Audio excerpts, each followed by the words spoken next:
क्या आप जानते हैं कि बारूद बनाने की विधि और तोपखाने की तकनीक मुसलमान ही भारत लाए थे? मुसलमान अगर भारत न आते तो भारत के पास ना तो परमाणु बम होता और न ही दिल्ली और आगरा जैसा शहर। मुसलमानों के बगैर भारत रॉकेट टेक्नोलॉजी से भी महरूम रहता, क्योंकि इसे बनाने वाला टीपू सुल्तान एक मुसलमान था। मुसलमान अगर भारत न आते तो आपको समोसा, बिरयानी, कबाब, रोस्टेड और कीमा जैसे लजीज खाने भी देखने को न मिलते। यहाँ तक कि आप खिचड़ी से भी वंचित रहते, क्योंकि इसे बनाने की विधि मुगलों ने ही विकसित की थी। पुलाव, हलवा, पूरी और मुरब्बा को बनाने का तरीका भी मुसलमान अपने साथ भारत लाए थे।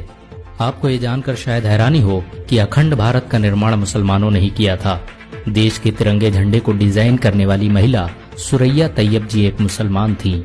दिल्ली, आगरा, लखनऊ, हैदराबाद, औरंगाबाद जैसे मशहूर शहर मुसलमानों ने ही बसाए थे। एक अंदाजे के मुताबिक मुसलमानों ने भारत में 10,000 से अधिक गांवों और कस्बों का निर्माण किया, जो आज भी भारत की शान माने जाते हैं। बारूद बनाने की तकनीक मुसलमान ही भारत लेकर आए थे।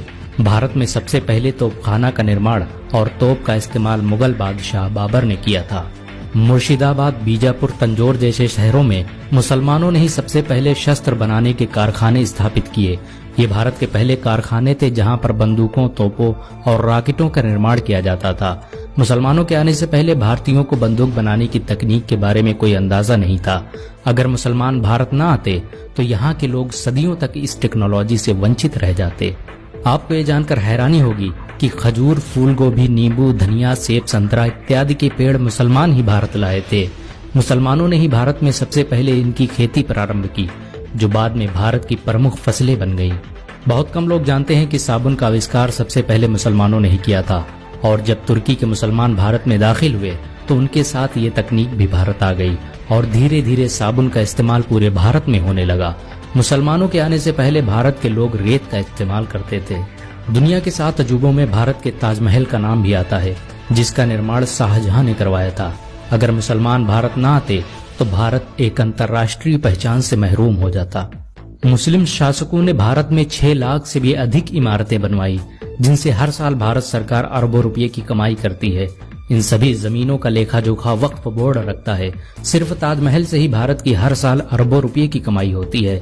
मुसलमानों की हुकूमत में भारत सोने की चिड़िया कहलाता था। मुसलमानों के बगैर भारत कभी भी परमाणु संपन्न देश न बन पाता, क्योंकि एक मुसलमान APJ अब्दुल कलाम ने ही भारत का परमाणु बम बनाया था। भारत आज भी मुसलमानों के दिलों में बसता है। मुसलमान इस देश के लिए अपनी जान भी दे सकते हैं।